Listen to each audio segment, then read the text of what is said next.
Good evening. How's everyone doing today? Good. Nice day. I thought there was going to be a thunderstorm or some type of rain today, so I'm glad we have nice weather. My name is George Dorton, and I would first of all like to thank your principal, your assistant principal, and your administration for allowing me to come out here and speak with you today about Georgia Milestones. Just a little bit about myself. I possess a master's of education in adult education and training, and I'm the author of Education, Money, Career, Life Management Survival Guide. I have 2 editions, an adult edition and a young adult edition. Also, I'm a scorer for the PARC assessment. The PARC assessment is another Common Core assessment that other states are taking. It's actually the assessment that we thought we were going to take in Georgia until Georgia switched gears. A little bit more about myself. My company is Dorton Development. We specialize in family engagement workshops and professional development training. Work with K-12 organizations in various facets. Been doing so since 2004. I work with school districts in Georgia, Florida, Maryland, Alabama, and California, and work with some government agencies as well. Let's talk about the goals of this workshop. First goal is that you will become familiar with the composition and the purpose of the Georgia Milestones assessment. The second goal is that you will know the specific types of items your students will see on this exam. Is that important? Yes. Okay, so I'm in the right place. Okay. And also that you will know where to find supplemental resources that will help you help your student better prepare for this test. That's what it's all about, parents. The supplemental resources that can help you empower your students, because of course your schools are preparing your students for the test, but guess what? You as the parent, you know where your children stand. You know where your students need more help and more assistance. So hopefully the resources that I expose you to can help you better prepare your children. Does that sound okay? Yes, are they going to be online? Yes. Okay. Can't you just give us a guide to take home with us? Actually, the websites are provided for you right there on the They can't sheet. make a guide for the parents? Oh, I didn't prepare one of those for you. I'm sorry. Did anyone just walk in and not get the handout that says Common Core Math Standard Nomenclature? Okay.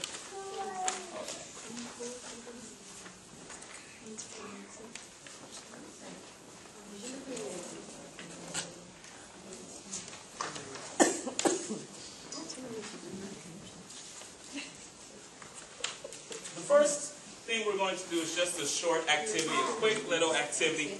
And the goal of this activity is so that you can have an understanding of how to read Common Core standards. That's all this activity is about.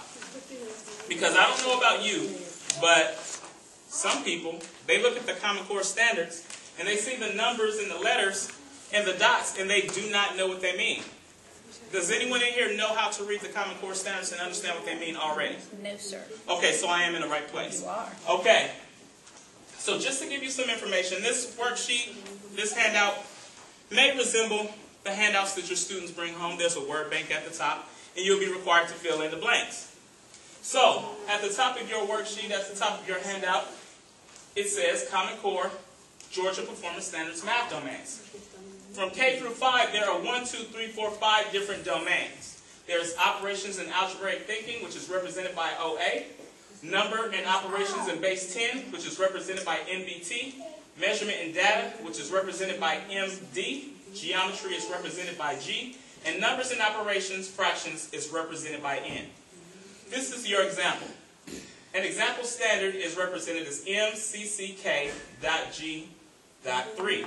Broken down, the first thing is always the subject, math, in this example. If this was an ELA standard, it would have an ELA here instead of an M. The next thing you always see is CC, which is for Common Core. This CC lets you know that this is a Common Core standard. Then after the CC, you always have the grade level. It always follows this algorithm, this profile. The next thing, in this example, we have a K. So the grade level here is what? Kindergarten. And after that, we have the domain. Where's the domain found? The domains are found up here. So in this particular example, G stands for geometry. We know that because our word bank says so. And then after that, we have the standard number. For this standard, it is standard number 3. So, why am I showing you this? So whenever you're looking at the different standards, whenever you're working with your students and there's a problem and it says, this is aligned to Common Core Standard MCC 1.NBT.3. And then it says compare 2-digit numbers, etc. You can say, I know what that means. I understand that if I see a 3 here, or if I see a K here in this area, I know that that's a kindergarten standard, so that standard may or may not apply to my child. So in this little activity, all we do together is fill in the blank for these 3 standards. Which grade level, what's the domain, and what's the standard number? What does the standard number mean? The standard number is just where in order it would be under that domain. So this is standard number 3, so there's 2 standards above it. That's all it means. It just helps you to find it in order. 1, 2, this is standard number 3. If it was a 4, if this was 4, it would be the standard right under number 3. And if this was something for 4th grade, then the K would really be a 4. The K would be a 4. Okay, all right. So I'll give you a few seconds to fill in the blanks here, and we'll go over your answers together.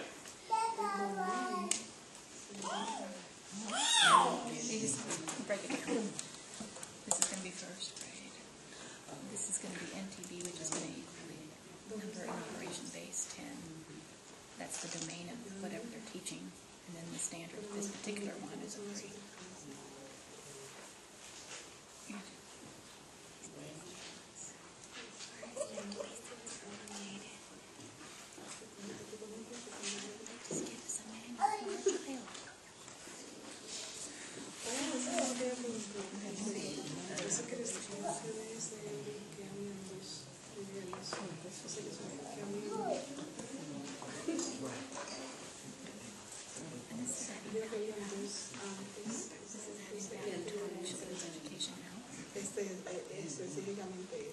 Is this what we need to know?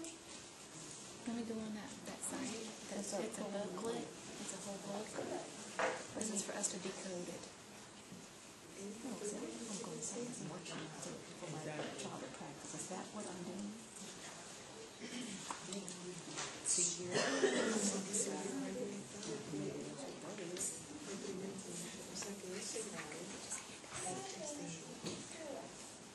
Yes. So these Standards. thank you, standards. So when we go on the website to find something that is applicable to our child in a grade level, we would be able to read these standards and know which one to pull to do worksheet practices. Yes. And when you, things. yes. Okay. And when you look at various standards, just if you go to Barnes & Noble or find a book that has practice work, you can kind of just look at the standard number and say, okay, I know what's going on here. Because when you see exhibits, sometimes teachers post exhibits on walls and things like that, and they'll give a standard number. So you'll just know exactly what these letters and numbers mean. Okay. Because you'll see various problems. There'll be a lot. It'll say, this is aligned to Common Core Standard MCC 1.NBT.3. But who knows what that means? And all of these domains are could be for any grade level. Yes, these are the math domains for K through 5. Okay, all right. And these are only the math domains. These are math domains. There's other Yes, domains? ELA has different domains. Okay. They're all interesting. The exercise would take long if we just did several different domains for ELA math. So just focus on math on this one. Is everyone done? Let's do number 1 together. What's the grade level for number 1? First grade. And what's the domain? NBT, numbers and operations in base 10, and the standard number is? 3. For number 2, the grade level is? 5th grade, excellent. And the domain is? NBT. And the standard is number? 7. Okay, and for number 3, the grade level is? 3. And the standard number is? The standard number, I just do that to make sure you're paying attention to me. Standard is number 7, and the domain is?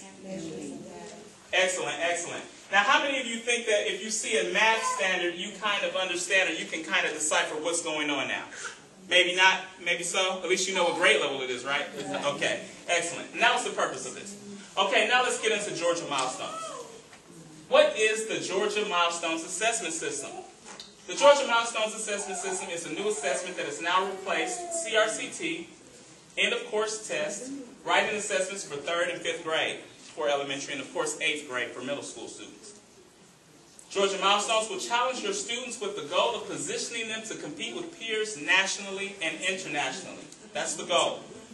How will Georgia Milestones be different from CRCT? Main differences. Georgia Milestones will not be entirely selected response or multiple choice. There is an inclusion of constructive response items. Show of hands, how many of us knew that there was not just going to be multiple choice questions? We knew that. Okay. Constructive response items are items that require students to answer questions in their own words. These items will only be located in the ELA and mathematics section. Social studies and science will be entirely selected response or multiple choice. More differences. Inclusion of a writing component in response to a text at every grade level within the ELA assessment.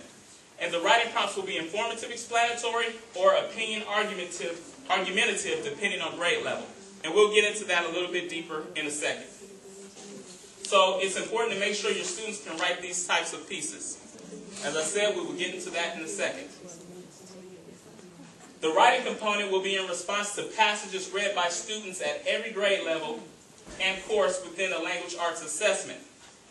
There will be a 100% transition to online administration over the next few years. This year, at your particular school, I think only the students who need accommodations will take it online. Everyone else will be paper pencil. Correct. Because the number one question always is, so how many students will take this online at my school and how is that selected? Okay, so tests will be administered in April and there's no retest for this school year. Why is there no retest? The first reason there's no retest is because this year and this year only, grades will not, your student's score and their promotion are not tied together. That's another question I get all the time. Is promotion tied to the scores they get this year? No. So does that mean it doesn't count? That does not mean it doesn't count. Question. Even for 8th grade? For no grades. The only grades it will count is high school, and now that is because in high school, those end of course tests will be the final, and it will be worth 20% of the grade. But that's a whole different scenario. But for these, promotion is not tied to these this year. Another reason, because they're working out the kinks and scoring probably will not be complete till sometime in the summer, just because it's so new in the logistics. I'll skip this. English language arts test parameters. There will be a total of 60 items. The English language arts will have 3 sections. 2 sections that will be administered on the same day, which will be 70 minutes, approximately 70 minutes. Then the 3rd section will be administered on a different day. That day, the students will have up to 90 minutes to complete section 3. Why? Because section 3 will include the extended writing task. I'll speak about that more. There will be 3 constructive response items. We've already talked about what they are. It's a question where students must write in their own answer in response to a question. Those items will be worth 2 points. Those will be 2-point questions. Here's an example of a 3rd grade English language arts constructive response item.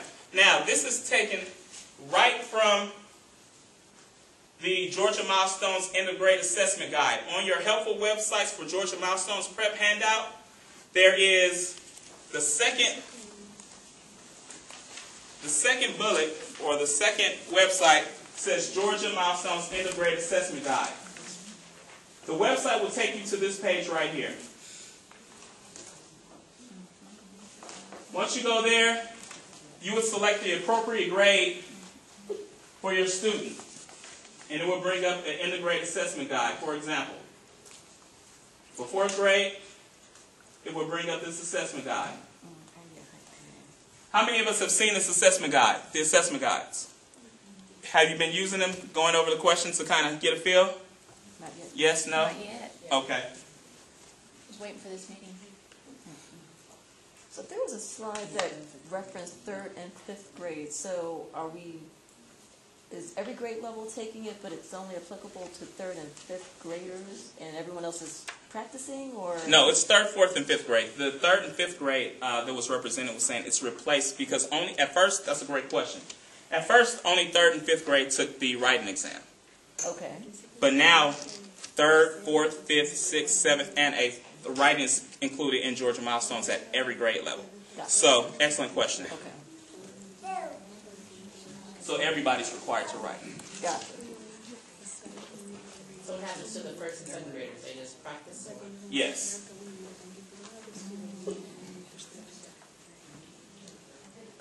So this is an example of a constructive response question. It says, in what ways are Anna and Michael different? How do their differences affect their search for the treasure?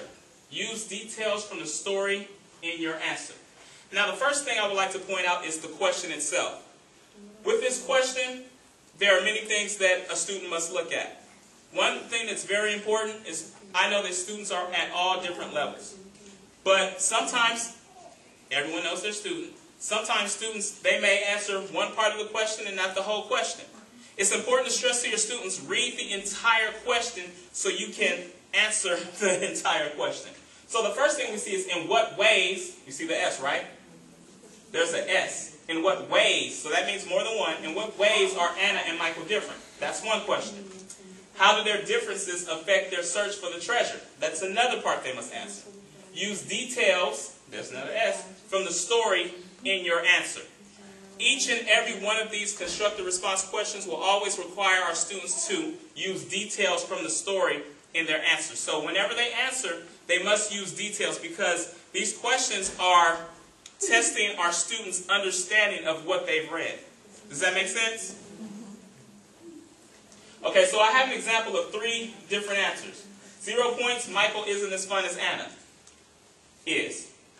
1 point, Michael is fun. Why did this person only receive 0 points? Because they didn't address the question correctly.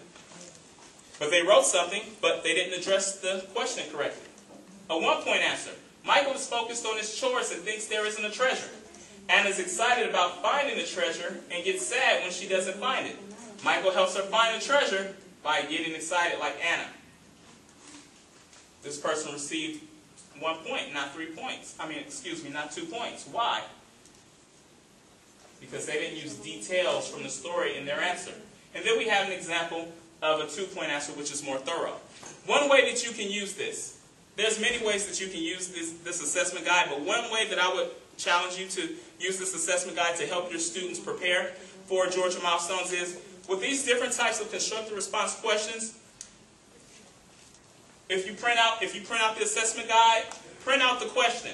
And there's also a scoring rubric in the assessment guide as well to each question. So this particular question has a scoring rubric. Go over that scoring rubric with your student just to show, okay, this is how a 2 point question, these are the components that a 2 point answer must include. These are the components that are included in only a 1 point answer and 0, and so on and so forth.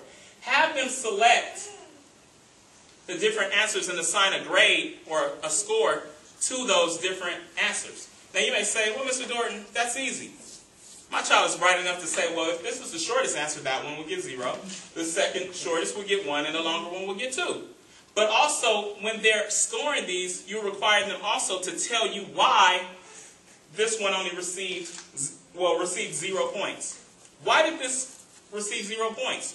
What were they missing? According to the rubric, we've discussed the rubric together. Of course, you go over the rubric with your child. Just don't have them read the rubric themselves. But go over the rubric with your child. Discuss what each level of scoring entails and say, what's missing from this? For the 2 point answer, you said that this one gets 2 points, so tell me what it included to receive 2 points. Why is this a 2 point answer? Why would that help your student? That would help your student because then they know what's expected of a thorough answer.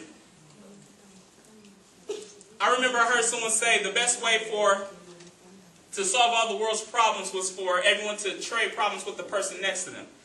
And the idea behind that was that everyone has the answer to everyone else's problem. Everyone can critique someone else, but people have a hard time critiquing themselves. And so with this, your student is critiquing someone else's answer. And from that critique of that answer, they can, when they go into the test and when they're doing work, they can say, guess what? I need to address the entire question. I need to make sure I use details from the story in my answer. Does that make sense? Are you with me? Yes or no? Am I in space?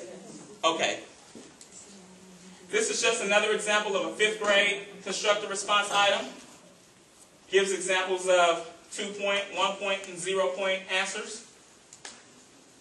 Now we have the extended constructive response items. There will be one of these. The difference between constructive response and extended constructive response is that extended constructive response will requires a more detailed answer. It's longer. There will be one of these. They're worth up to 4 points and partial credit may be awarded. Here's an example of a 4th grade extended constructive response item, taken directly from the assessment guide. Write a conclusion to the story that starts with Charlie asking Kate, how did you keep the secret? So, they've read a passage, and I actually had my son do this one just to make sure he knew how to do it. My son is in the 4th grade.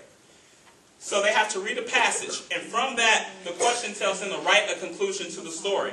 And it has to begin with Charlie asking Kate, how did you keep the secret? Now, what are some of the things that a student must do when they answer this question? The first thing they have to realize is what? Point of view. Do we see that? They can't say, well, in conclusion, blah, blah, blah, blah, blah. That's the other thing. It specifically tells us how they must begin the conclusion.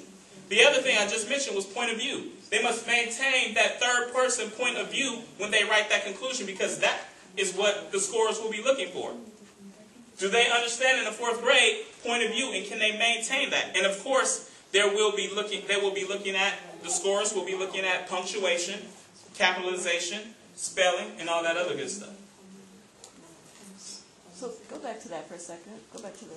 So a student would start the paragraph by saying, Charlie asked Kate, how did you keep the secret? And then move on with the rest of it. Okay.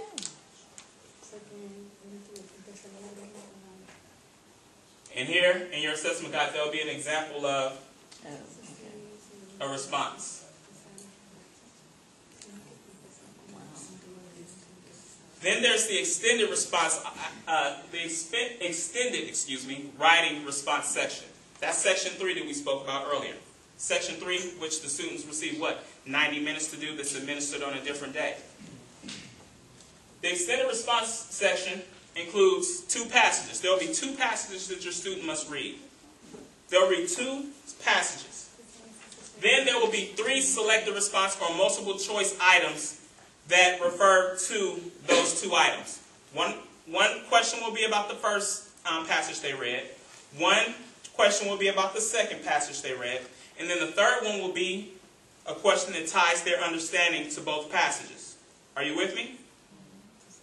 I don't think you're with me. Are you with me? Hello? Okay. Then there will be 1 constructive response item worth 2 points.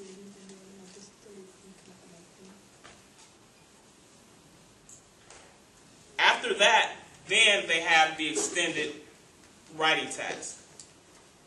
It says right here, these items will be followed by an extended writing prompt which requires the student to draw from the passages they have read.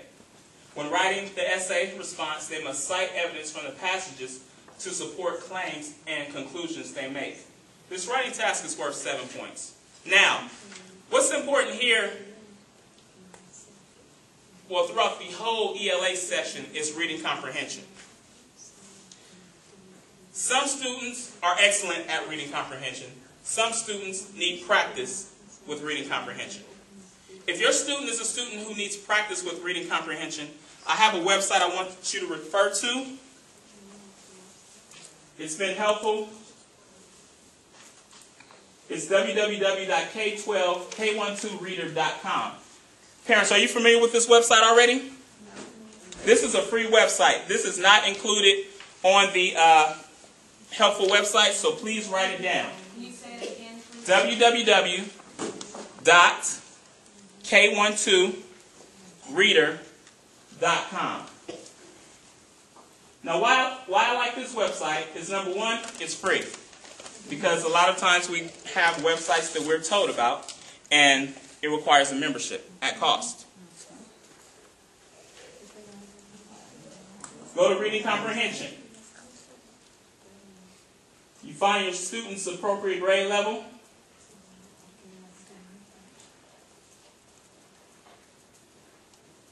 There's 36 different worksheets for K through 5.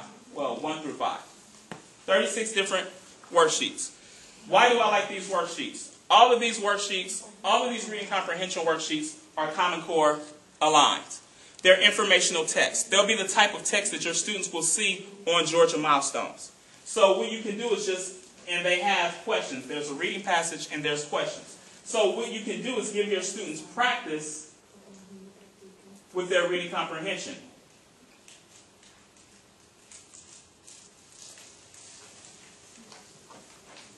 And that's very helpful because practice makes better. We have to make sure our students are getting the practice that they need so they can become better at reading comprehension. If your student is reading above grade level, challenge them to do worksheets above their grade level. If you have students who are reading below grade level, choose a worksheet that's at that grade level they're reading in and work their way up.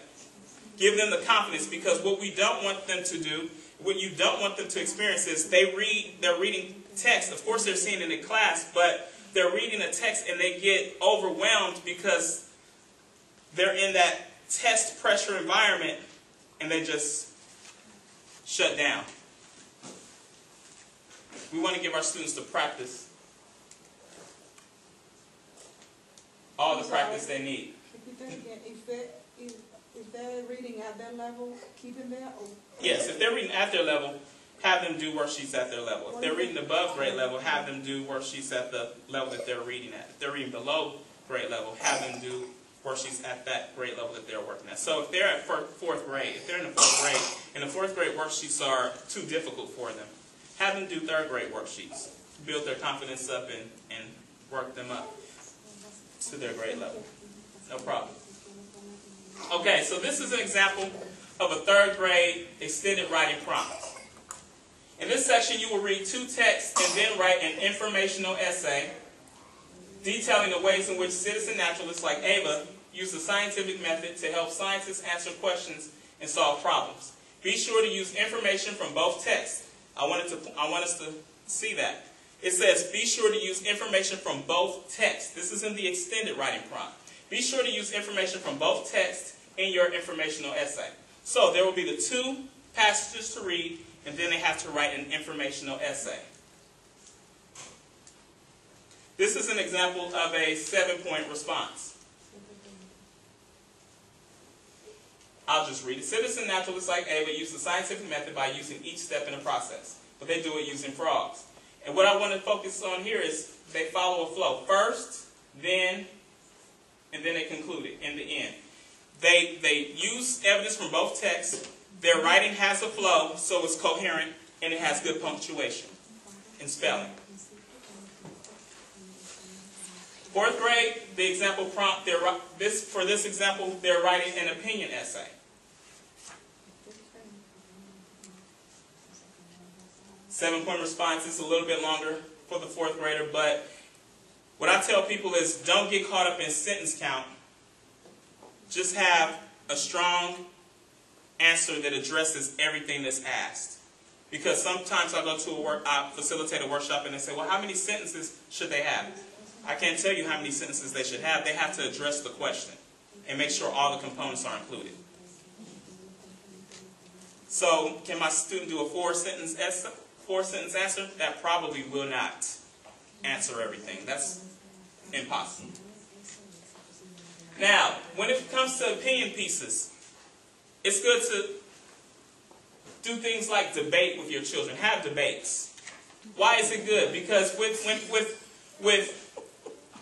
with opinion pieces, it's important for when our students are writing, they have to address counterclaims. So if you're debating one side, if they're debating one side, make sure they're addressing the counterclaim. So if they're addressing why spring is the best season of them all, they have to address why. Well, some people feel that summer is the best season, but I don't think it's the best season because of this. Some people say winter is because of Christmas and this, that, and the other, but I don't believe that's the best case because of this.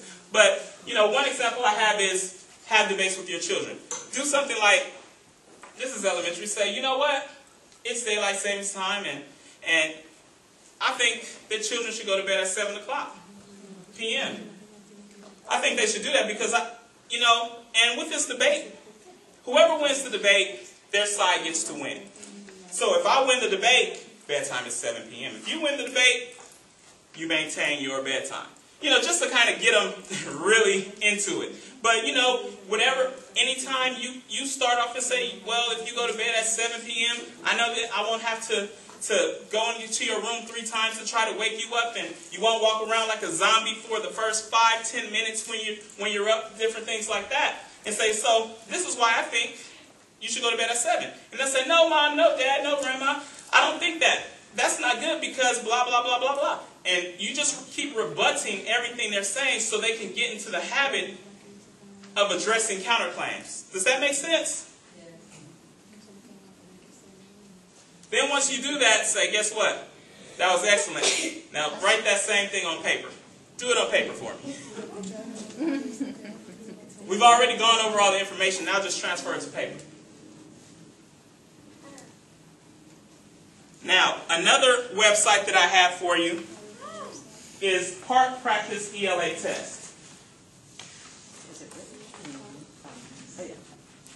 It's the third website on helpful websites for Georgia Milestones test prep.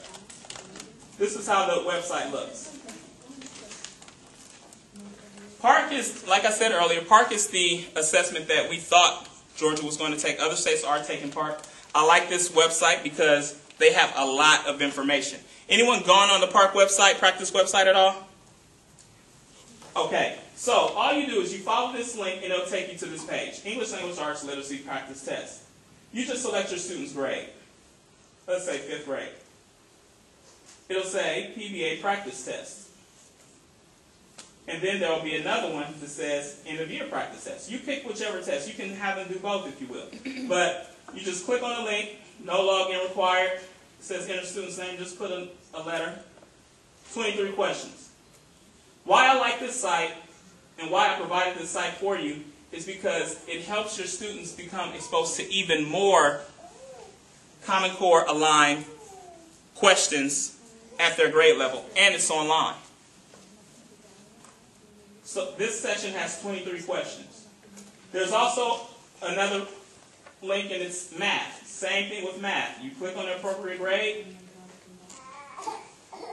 Same deal.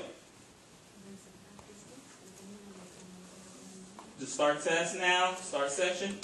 And then, why is this important? Why does this help? This helps because, number one, it gives your students exposure to more Common Core aligned questions. Number two, you can see how you can go over different things that your students are struggling with.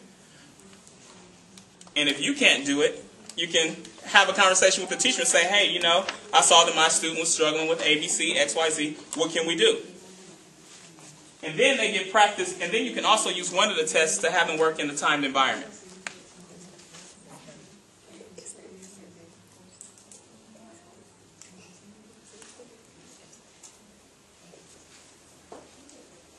Is this information helpful at all? Yes. Okay. No, our time is running out. Mathematics test parameters. For math, students will be tested on a total of 73 items. This will only have 2 sections instead of 3. Each section will be approximately 80 minutes long. The math section will include selected response items. It will include 2 constructed response items. We've already discussed what those were. They are worth 2 points each. This is an example of a 3rd grade constructed response item. It says, this is directly from the assessment guide. What is the sum of 468 and 31? Explain how you got your answer. In the assessment guide, it gives us the answer, 499, and then it says, and the person's explanation. I added the two numbers. I added 460 and 30 to get 490. Then I added 8 and 1 in the ones place. So this particular student added the numbers and said they added 8 and 1 in the ones place, and then they added 460 and 30, and that gave them their answer. The biggest thing is, for these constructive response questions, here's my little explanation. The tip to doing these, this is a tip for your students when doing these. Especially if it's computerized, they can't show their work, right? They can't show their work like they would with a scratch piece of paper. But the question says, explain how you got your answer. Explain. So, I always tell people, use ordered steps. When you're having your student explain their answer, use ordered steps, like they're baking a cake, like they're implementing the scientific method. First, I did this. So, my example answer is, act like you're tutoring a first grader. Because they're big third graders, big fourth graders, big fifth graders. So act like you're tutoring a first grader. How would you explain how to get the answer to this? Well, first of all, sums means to add. First, I added the 8 and 1 in the ones place. Then I added 6 and 3 in the tens place. Class, 4 was the only number in the hundreds place, so I didn't have to add it to anything. With these tasks and constructive response, it's about them demonstrating their mathematical understanding. Do you understand how to do the math? Not, can you get the answer? That's part of it. That's why it's 2 points, get the right answer. But it's, do you understand the process? When we ask this question, but when they ask this question, do you understand what you're doing and how you got your answer? Does that make sense? So just showing the calculation of whatever the numbers was, 460 something plus, put a line across, here's an answer, is not enough. You need written form, explanation of how they got. Yes. Yes, and when you're doing it on a computer, if you're doing it on a computer, which this is supposed to be computerized, you can't really do all of that. So, but this explicitly says explain. So they want you to explain in your words how you did that. You know, in class, our students are using pictures, they're using their work, and they're doing other things. But they want, even if they do use math, they still want the students to write and explain what's going on. Can you tell us what's going on? How did you do that? It's demonstrating that understanding. Just like even if they did do the math, if you're explaining it to a first grader, you still have to have some verbal back and forth going on. Does that make sense? Excellent question. Well, I mean, it might not make sense. Well, no, because if I didn't know what this, with the core curriculum and the approach to learning today, me looking at it saying explain, I just would have showed you the calculation. So, but that's old school. I'm just the messenger. I didn't design the test. Example of a fourth grade constructive response math item. The workers at a factory need to make 3,000 kites. They make 246 kites an hour and work for 8 hours a day. Using rounding, estimate, those are the key words, the number of kites the workers still need to make after the first day. Now, why is it important to read the question? Because some people may just do 246 times 8, get that answer, subtract it from 3,000, and they say, hey, that's my answer. But this question says using rounding. It may seem simple to us as adults, but sometimes some students, they try to blow through these tests, and they're just trying to finish, and we have to tell our students, make sure you're answering the questions. I tell parents, if you have a student who likes to blow through questions, before they even answer the question, before they do anything, have them write down everything they must answer. What are the three things, or what are the various things you have to answer in this question? So then you look at it, and then you could talk back and forth about it. Hey, so we have to do this, you have to do this, but it says here this, so what happened there? Oh, I didn't see that. Okay, make sure you read and reread the question, and make sure you're answering every component. Does that make sense? So is it safe to say that instead of trying to blow through this exam by just getting absolute answers with no explanation, rather than having the answer with explanation, but you may not finish on 73, question. Now, let me address that. Remember, there will only be a couple of questions like this on the test. Okay. The test will be composed of selected response, mostly, and then a few constructed response. Okay. So, most of the test is going to be multiple choice. Okay. The reason I'm focusing on these questions is because this is the new stuff. This is the stuff that our students haven't been in a testing environment. Well, they're being exposed to it in class now. But CRCT days, it wasn't like this. Right. So there is that component, but there are only a few of these. So when they get to these are worth multiple points. So they have to take their time with it and make sure they're answering and addressing every part of the question. So out of 73 items, how many of those? Let me make sure I don't give you the wrong answer. 2. 2 constructed response items in the math section. Oh, okay. And then 1 extended response item. Okay. Okay, so just this one says explain your answer. Explain your work and write the answer on the line. So you write the answer on the line, which is 1,000. Explain. The workers still need to make 1,000 kites after the first day. First, I rounded 246 to the nearest 10 and got 250. Next, I multiplied 250 times 8, get 2,000. Lastly, I subtracted 2,000 from 3,000 and got 1,000. That doesn't have to be the exact answer, but you want to get them into the habit of saying, first I did this, then I did this, then I did that, and that's how I got my answer.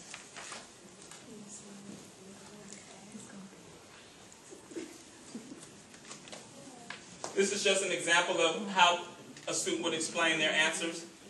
This particular question, 68 ounces is less than 4 pounds. That's false. Why? Because 1 pound equals 16 ounces. This is just an example of what they're doing in class to show their mathematical understanding, not just answering a question. Oh, wow. But this isn't test matter. This is just something to show you. And this is what they're doing in the 4th grade. 5th grade constructed response item. Now this one is a little different because this question, it doesn't say explain, it says show your work. So to address your question, this is one where it actually tells them to show your work and write the answer in the space provided. So it doesn't say explain with words, it's saying show your work. So this is a multiplying of fractions problem. They must deduce from the question that, hey, I must multiply to find out what 1/3 of 5/8 is and get the answer. So the key word is explain or show. So show is Show your work. computation, explain is written form. Gotcha. Okay. Then there's the extended constructed response item. One of those worth 4 points or up to 4 points. It requires a longer answer. These are multi-part questions. This is an example of a 3rd grade question. Each question builds upon one another. Each portion of the question builds upon one another. This one tells us to use greater than, less than, or equal to, or less than, greater than, or equal to write a number sentence comparing the fraction of each rectangle that's shaded. So they would have to see that that's 1/2, and they would have to know that 1/2 is what equal to 2/4. Then it says shade the rectangle so it shows a fraction equal to the first rectangle. Like I said, you'll see all these in the assessment guide. So you say, oh, that's what he was talking about, if you're students in the 3rd grade or 4th grade. Part C says explain how you can prove the shaded part of the rectangle in part B is equal to the shaded part in the first rectangle. So explain. They have to be able to articulate. How can they prove? They can write it with their words, or they can use a number sentence using fractions greater than, equal, less than, equal to, and so forth. This is just an example of a 4th grade extended constructed response item. The main thing I wanted to point out here is that it has several parts and they build upon one another. One thing that I do want to address with the scoring, it came out in our training that with the scoring, a student can get the wrong answer, not in this particular question, but say the question is, the first part of the question is, what's 2 plus 2? They got 5. Okay, they put 5, but for the next part of the question, they use that 5 to figure out the next part. But they did all the computation correctly, but they input the wrong number from the previous portion, but they did everything right. If 5 would have been the answer, that question would have been right, they would receive partial credit because they did everything right in that section, but they used the wrong number. Does that make sense?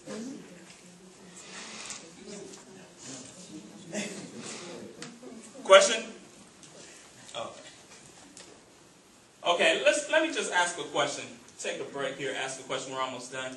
Thinking back to CRCT days, how do we need to prepare our students differently for the test this year?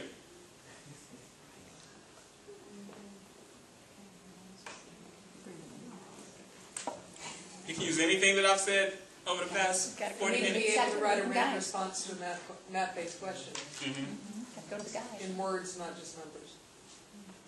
I think it's showing them more, they have to show, not just give an answer. It's pretty much, they need to see that they really understand. Yeah, it's not just about getting an answer. You know, when I was in school, it was just use a formula, get the answer. Keep going. But one of the reasons that they changed to these more rigorous standards was that it was felt that our students were falling so much behind in math and science and not being prepared for college and their careers, because us as students were learning how to utilize methods to get an answer, but we didn't know how to apply those things in engineering or in another discipline, because we were just getting the answers. So now students are forced to have an understanding and look at a problem 3, 4, 5 different ways. It's important for your students to show their work on these items. Showing work can afford them partial credit even if they get the wrong answer in some cases, not all cases. Practice, practice, practice. Practice makes better. Make sure you review everything covered during the year. I know you're involved parents, so you probably collect and keep all of the work that your students bring home, put them in a nice binder. Go through those binders and see where your students struggle. Review those sections. Review those types of problems, just to make sure they have an understanding of them. We've already gone to that. That's just the PARCC math test. Science test parameters. One of the good things about science and social studies is that it's all multiple choice. There aren't any constructed response items. But remember, even though they're all multiple choice, even though the ELA and the math and the science and the social studies have these selected response items, they are Common Core aligned, so they're not as easy, quote unquote, as easy as the questions were on the CRCT. I use that word loosely, but they're more rigorous. Is that better? Science, 75 selected response items. Each section is approximately 70 minutes long. Earth science, physical science, and life science are tested. And across all the grade levels, there's an even distribution. Remember these standards? S, science, 3rd grade. Domain is E, that's standard number 1. So anytime you look at these standards, say, oh, at least Mr. Dorton showed us one thing, right? An example question, 3rd grade science. It's just asking them to compare, look at the picture, using observation, and choose the right answer. The right answer in this particular question is A. It says particles in clay are smaller than particles in loam and sand. They're just using observation and selecting the most appropriate answer. These are the types of selected response questions your students will be exposed to. Social studies. 2 sections. 75 selected response items. Each section will be approximately 70 minutes long. All grades will cover geography, government and civics, economics, and history. One thing that I will say is that each grade, the heaviest section is history. There's going to be a lot more history than anything else. That's American history, Georgia history, and things of that nature. Which of these, this is a example 3rd grade question. Which of these describes the responsibility of the legislative branch of government? Legislate, writing laws. We always hear about legislating from the Oval Office nowadays. And since we're almost at 7 o'clock, I will open it up to questions. Remember, I didn't design the test, so. Okay. When is this going to be administered here, Russell? The dates. So you're going to get your letters next Friday when we come back to spring break. It starts Wednesday, Thursday, Friday, then Monday, Tuesday. Wednesday's gonna be, English language arts part 1 and part 2. Thursday will be the part 3, because that's the writing component. And then Friday will be math. And then I want to say Monday, Tuesday is science, social studies, or social studies science. So that's what, April 16th? Yeah, right after tax, so you can take a break. I'm just kidding. But yeah, it is. It's the Wednesday we come back, and I do believe it's April 16th. Do you know if that's all the school or just Rossi? No, that's everybody in Cobb County in elementary school. In Cobb County, you all have to test on the exact same days.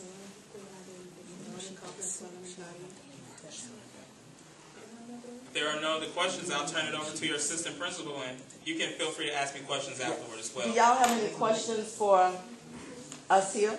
Russell? All I can say is it's a good resource. I would suggest you kind of practice.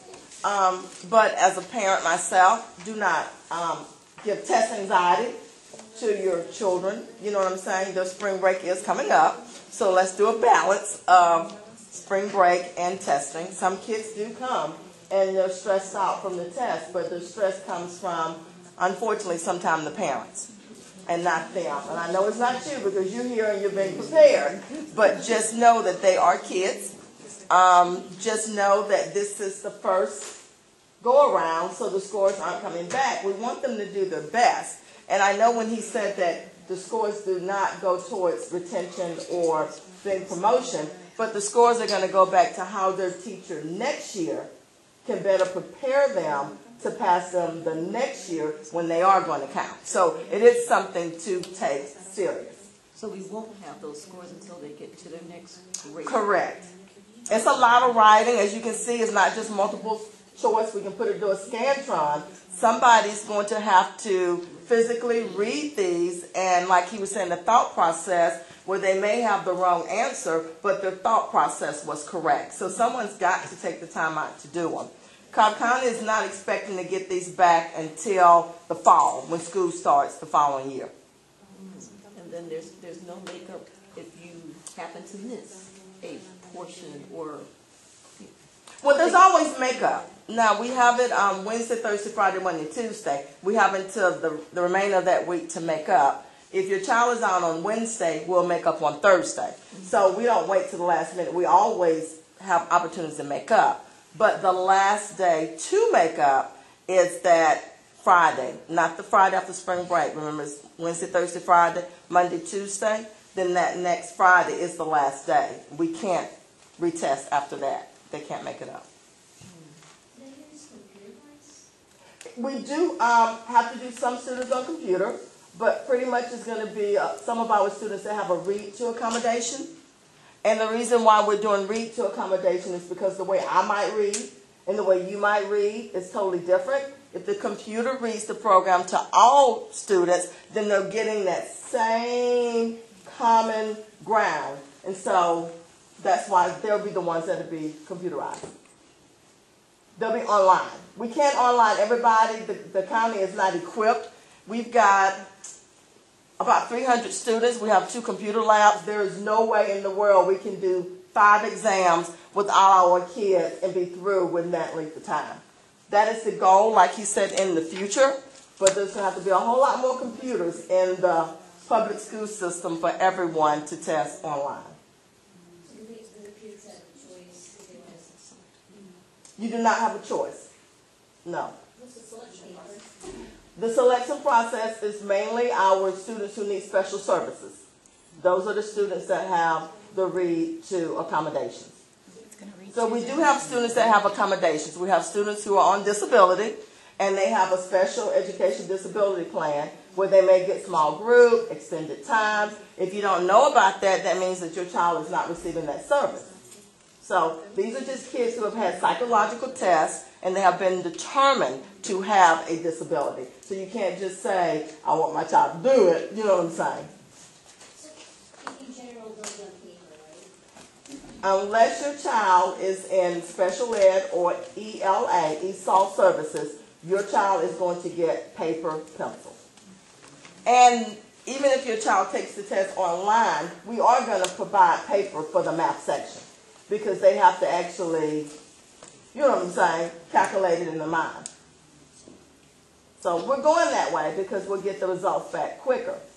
But, you know, it's no way. And the iPads don't work because if they hit one button, it expands and, you know, and they only have a certain length of time. So you don't want anything like that to cause them to get it, oh, you know what I'm saying, it went too big, how to get it back. So we'll get there eventually. Your kids may be graduated by then. No, I'm just kidding. But I mean, seriously, if you think about it, having that many computers, that's a lot of computers. Or your kids will be testing for a month, and that's even worse. You see what I'm saying? But your teachers know this. We've prepared your kids to the best of our ability. It's a good thing for them to see what it's going to be like, so I definitely would get them to practice some so they'll know what's expected of them. But they're ready. Okay, parents? They're ready. They just need to know what to look forward to, but they are ready, okay? All right. Any more questions? Thank you all so much for coming. Oh, I'm sorry. Well, we have the counselors that go and, okay, Dr. Manila can. I talked to the third graders and I'll talk to the fourth and fifth graders next week. I go into class every week and do a lesson. And this week in third grade, we've been talking about test taking tips. And I told the students if they're nervous or anxious, then they can definitely come see me. But I just tell them that the teachers have taught them what's on the test. You're not going to know everything on the test, and it's going to be okay. But I tell them at the end, if you need to come see me to talk about it, if you're worried or stressed about it, you can. And there won't be any homework distributed that week, correct? There probably won't be any homework. I would not think so. And believe me, if your student has anxiety, we personally will call you. I mean, I've had a parent before whose child just decided they did not want to take the test. Well, there's nothing I could do.